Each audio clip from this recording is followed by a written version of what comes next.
Short form video content. If you've heard it once, you've heard it 100 times. You should be creating short form videos.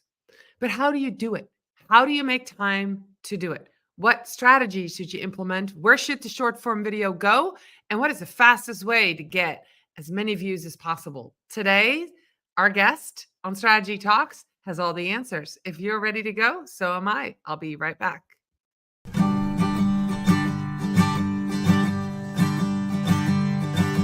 Let's strategize together. Let's hear it from an expert.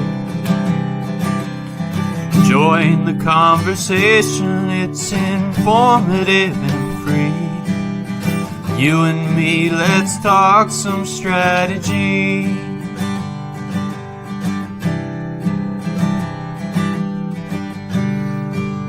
Here's your host, Morin-van.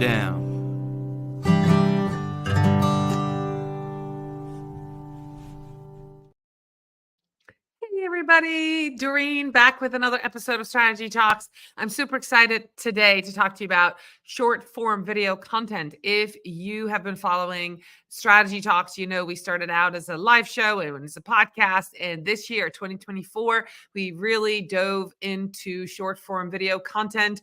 All the shorts are now available on YouTube, on LinkedIn. You'll see them everywhere. My guests and myself prominently displayed on short form video, but there's a lot more to it than just repurposing long form video. And today's guest is here to tell us a lot more. So without much further ado, I'm going to bring onto stage Austin Armstrong. How are you, Austin?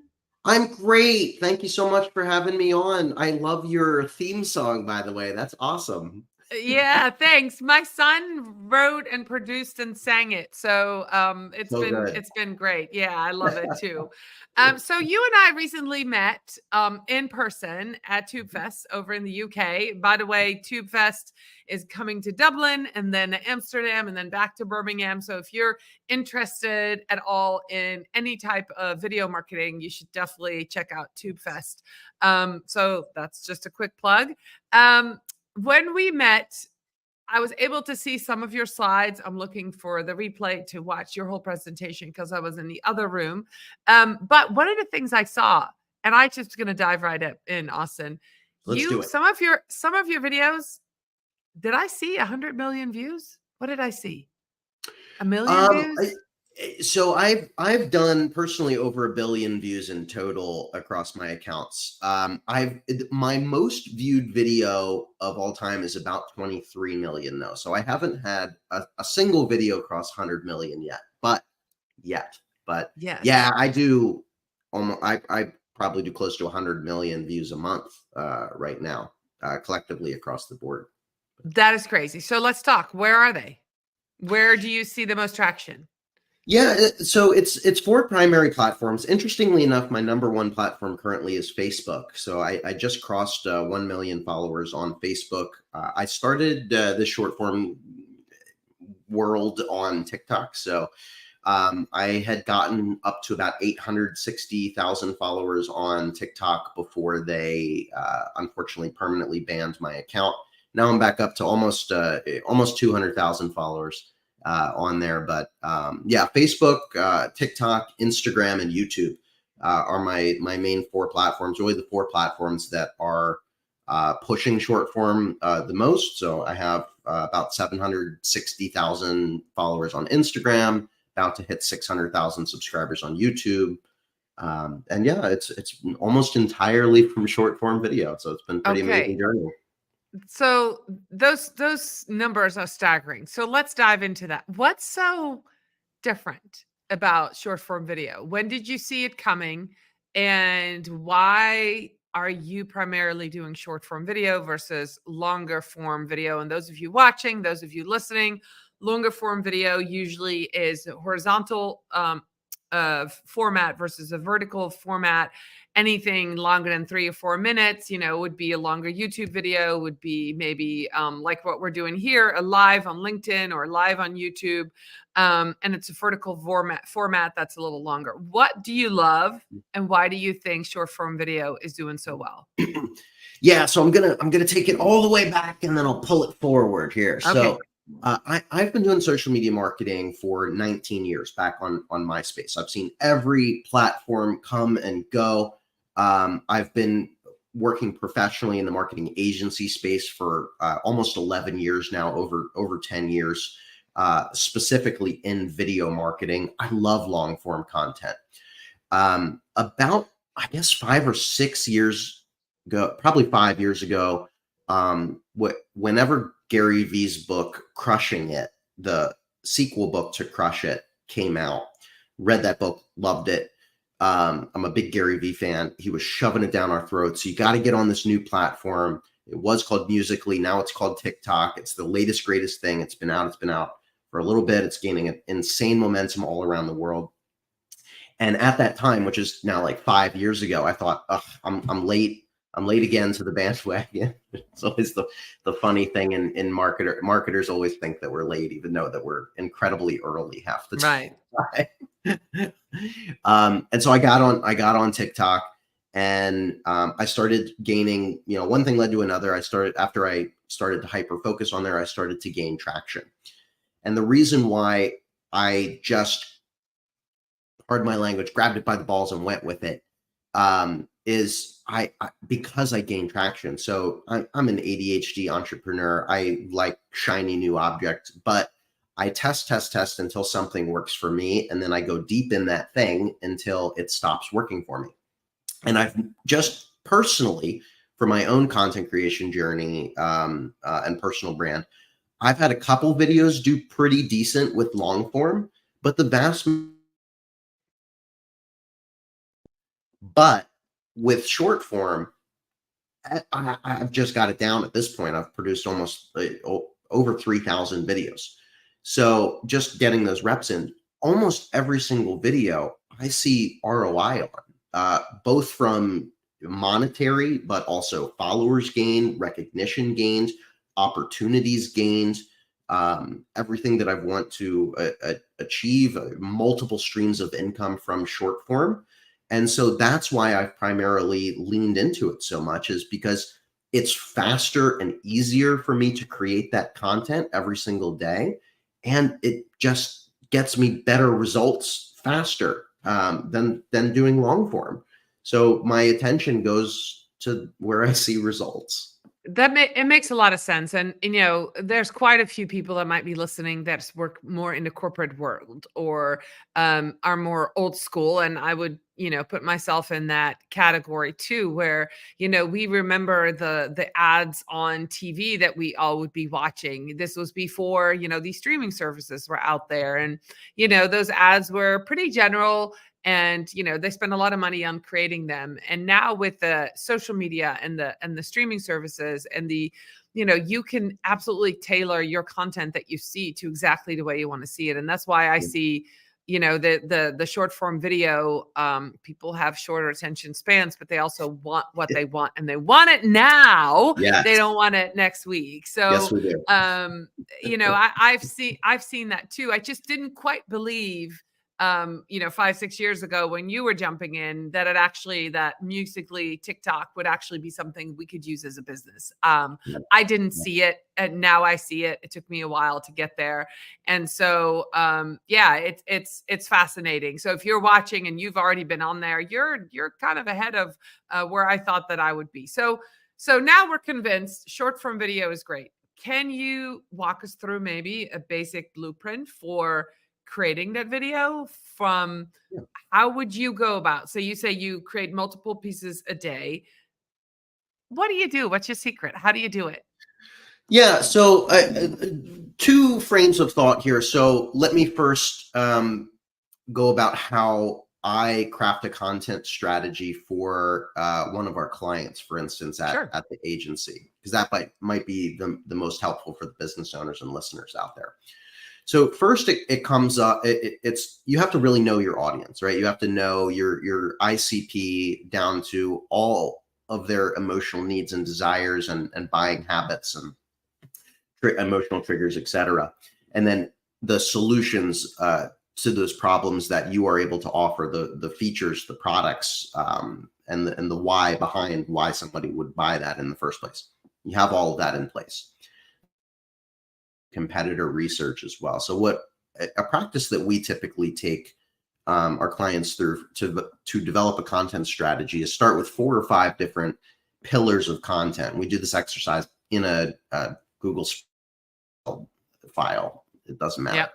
So at a high level, it could be service 1, service 2, frequently asked questions online, top competitor,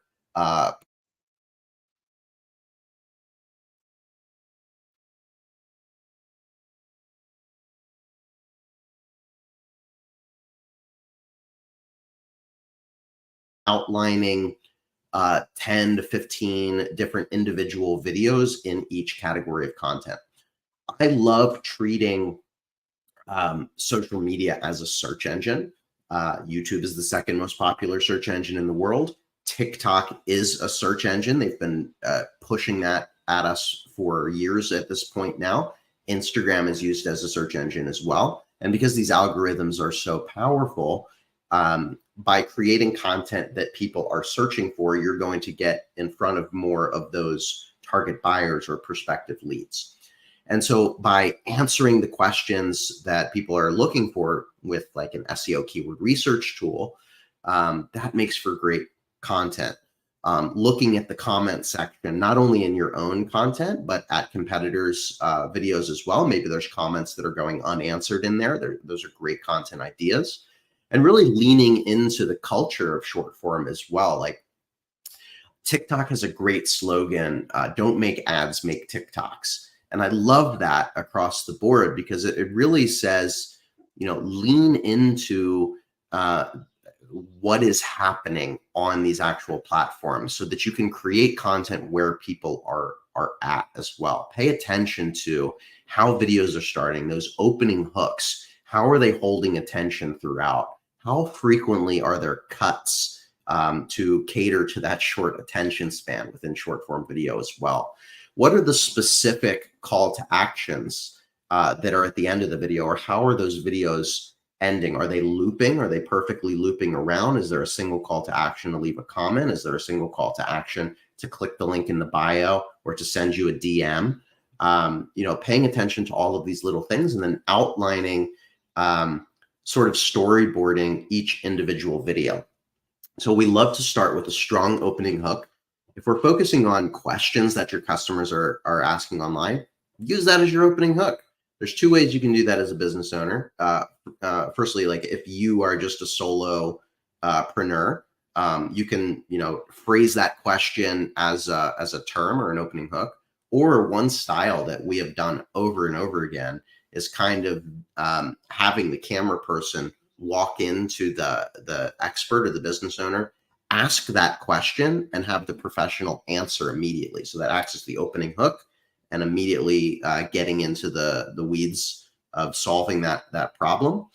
And then, avoiding any sort of, this is going to sound counterintuitive, but don't introduce yourself in a short form video. Like, people are not stupid. They know how to click on your profile. If the value that they're getting from that short video is relatable to them, they will find out more. Don't waste any time on that content.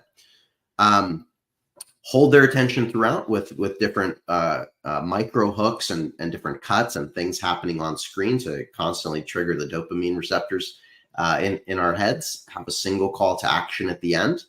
And just do that consistently across the board. We do that in that pillar structure so that we can basically find in a systematic approach series of content. So this subject matter delivered in this way is performing exceptionally better than these other styles, so that we lean into that one style because it's very much a momentum game. For me, I have noticed exponentially that when I do list-oriented content, listicle, like top 5 most useful websites. These 5 websites feel illegal to know. These 3 websites are going to scare you. If you stack these 3 websites together, it's going to do X, Y, and Z. More recently, I've been doing like paid versus free tool series as well, because that's been performing really well.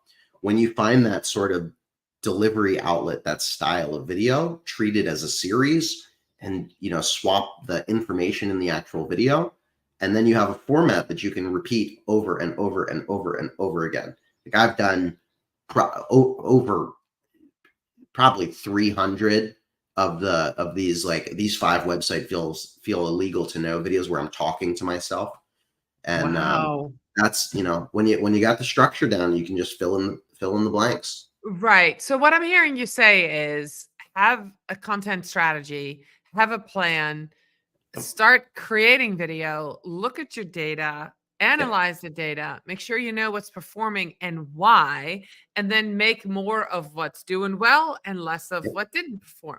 I mean, Absolutely. This is basic content marketing strategy, right? We do this all the time. But here's the deal. You have to have clients, if you're a marketer, that are willing to be agile, that are willing to work with you and stick with you and say, I believe you, Austin, I'm going to trust you and do that. Now, what I hear a lot, and if you're watching or listening, this might be you. And if you're here live, give us the thumbs up. But, it's harder to get the buy-in from the CEO or the C-suite that says, well, we created this video and we spent $500 on it and it didn't work. That's why I love short form video, because even if you did spend $500 on that, you can cut that $500 video and make a bunch of short and get a lot of additional views. So, that's definitely something to keep in mind. So, metrics are important, right? Mm-hmm. We just established that. Your metrics for you, so you can make decisions for future content. But engagement is also really important. Mm-hmm. How can somebody that's in business or a marketer ensure that their short form video strategies are aligned with the overall marketing goals, right? So whether that's driving traffic or brand awareness or nurturing leads, is that all in the end game, or is that in the ask? Is it the call to action on the copy, or is it all of those things? So it's all of those things, but it's important, of course, to outline and know what your core KPIs are. You can even break down the content strategy in different, a different funnel, right? So you have your broad awareness, oriented content, which is more, overall brand awareness to bring them into your funnel. And then if you can nurture them with sort of consideration and awareness, content, which goes a little bit deeper in some of the subject matter. And then you have call to action, and FOMO, and you can lean into some of these psychology, buying habit decisions at the bottom of your funnel as well. And I typically do like 60%, 70% at the top, personally, even more than that probably, and then, bring them down through a content funnel there. Each individual video doesn't need to have the same KPI that you're focused on. So it's important to recognize that as well. Like going viral isn't everything. Virality doesn't necessarily mean that your product or feature, whatever you're trying to sell, is going to generate sales and it's going to generate leads. It could. It depends on how that video is structured, right? Of course, but just viral for the sake of viral doesn't mean it. I have tons of engagement hacks that I'm happy to dive into. I didn't talk about any of this at the conference, but this is stuff that I've talked about a lot before. And this stuff does not go well a lot of the time with corporate. But if you're able to have a lot of fun and you're interested, I can go down that rabbit hole of engagement hacks that will skyrocket. Well, give us a couple. I know I'm curious, and those are watching probably are too. Yeah, give us a couple. I mean, we don't need to go down the rabbit hole too deep, but yes, let's do it. Give us a couple. Well, okay, so sit down, everybody. Take a seat. We're gonna get it.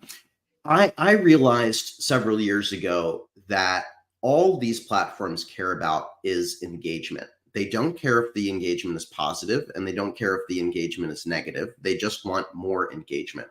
Now, as human beings, it is easier to elicit emotional responses that are negative than it is positive. if you think about this in the real world, you go to a restaurant a million times, and it's adequate. It's as expected. You're not, a lot of the time, you're not really going to leave a 5-star review unless it's exceptional service. Just the perfect baseline is your expectation.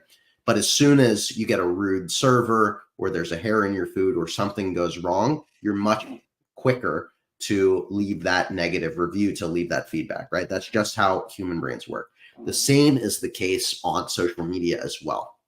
So if you make a strategic, purposeful mistake, and this might not go along with the perfectionists out there, but I assure you that if your information is good in the video, and you leverage the trolls and leverage the perfectionists out there to leave a comment and correct you, and I can give some examples of this that I love to do as well, you are leveraging their engagement to boost those views up so that it reaches more of the people that you want to reach anyway. And so I will mispronounce words on purpose in my videos. So sometimes I will say, talk about like a video editor, DaVinci Resolve, and I'll say DaVinci, or I'll share a website like answersocrates.com, and I'll say Socrates, or stuff like that. And or when I show a useful website, I'll plant a little folder below it that says something really suspect, like Barack Obama OnlyFans, or something like really silly like that. And without fail, I've done this hundreds of times personally. It will trigger hundreds of comments. And what happens is, first of all, it increases your comments. But as they leave the comment, your video is replaying in the background, because that's how these platforms work as well. So it increases your view duration, which is one of the key metrics of virality and continued growth on social media. And so play around with that is what I'm saying. Like, you don't have to make purposeful errors or incriminate yourself or do anything silly like that. Think about the psychological triggers of your ICP and what would elicit an emotional response for them, positive or negative, whatever is easier for you to get, in order to increase that engagement. This works almost 100% of the time. And the mistake has to be in your video, in your speaking, not in the copy. Yes. Yeah. Primarily. Okay. Yeah. Okay. However, I have tested that. I have on TikTok, and I love testing stuff. I will put in subtitles, and I will make some of the words, because like on TikTok, you can edit the subtitles.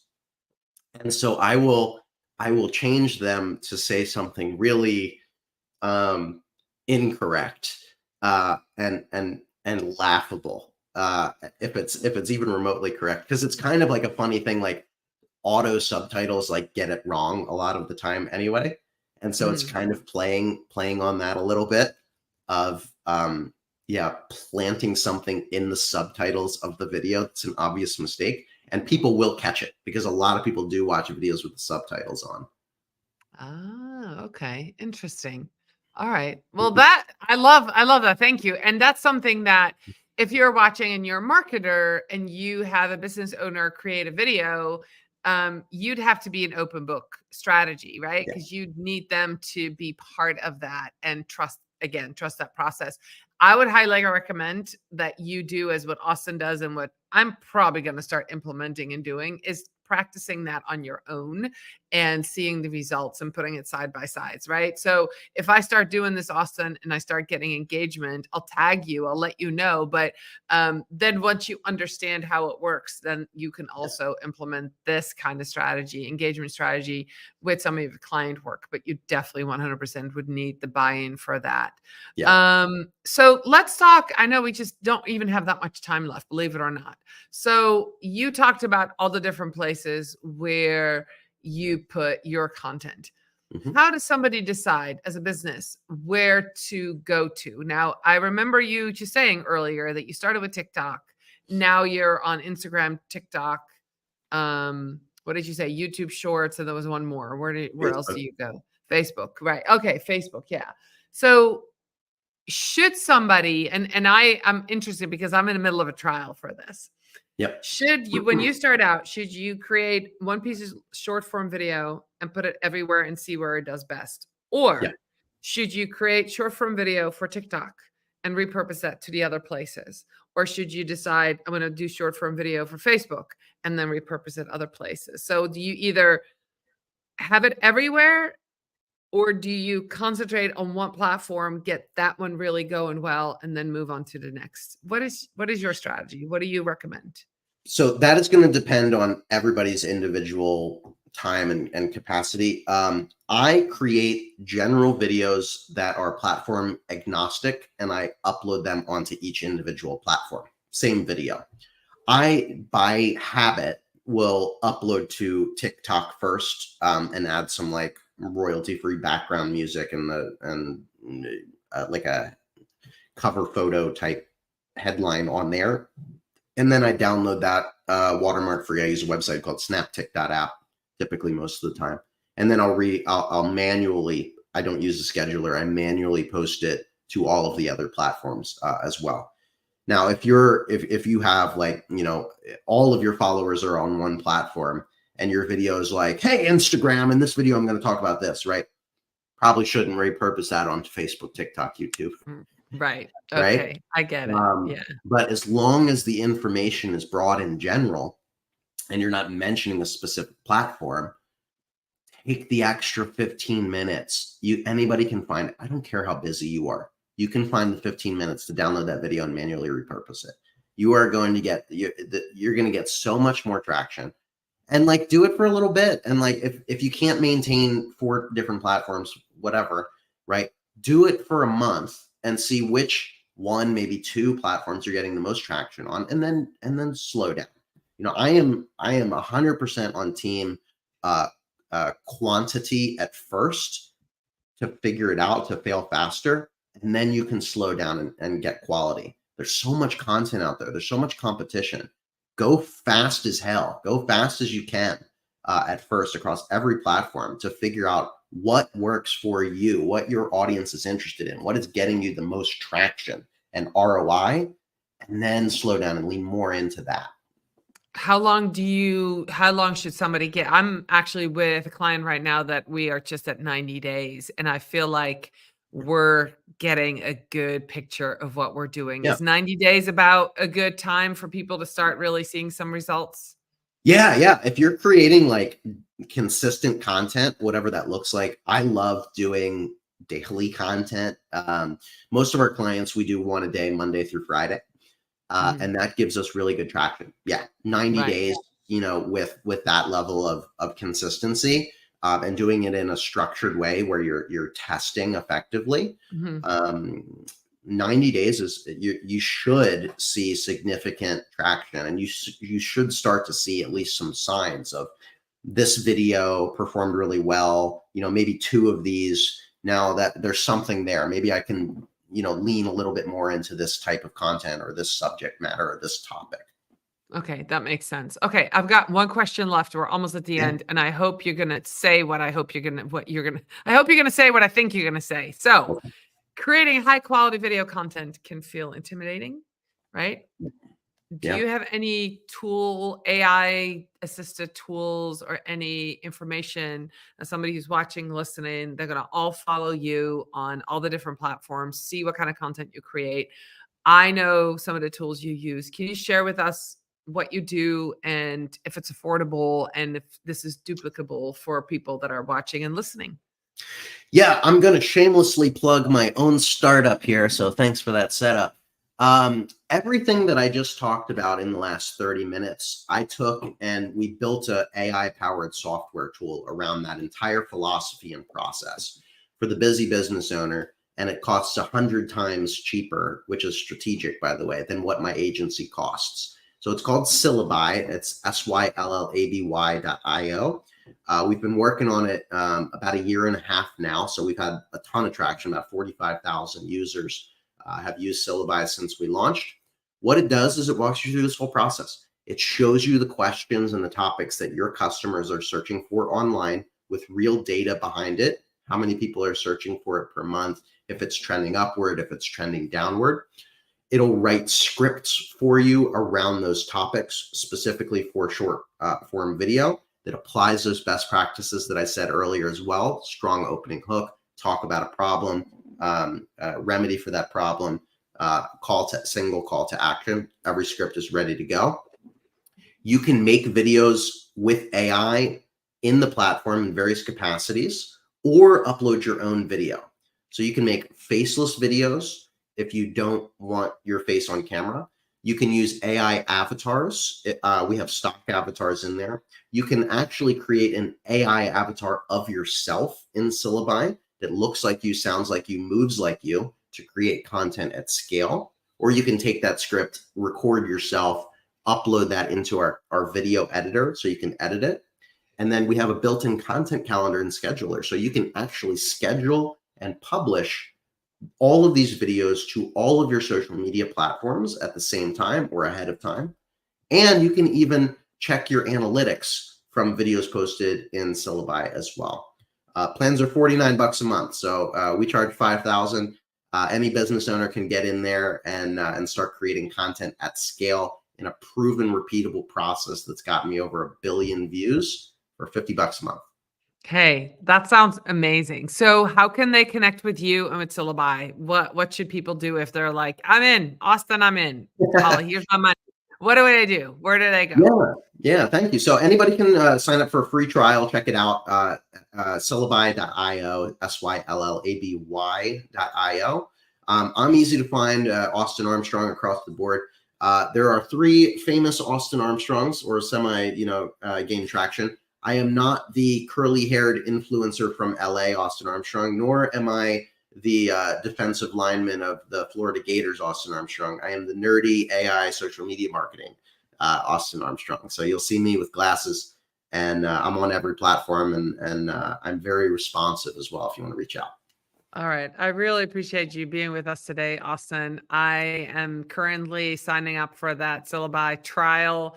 And if you have any questions, connect with Austin, connect with me. And we can't wait to see what happens to your short form video game. Thank you so much, everybody, for watching. I'll be back next week with another episode of Strategy Talks. See you later. Bye, everybody.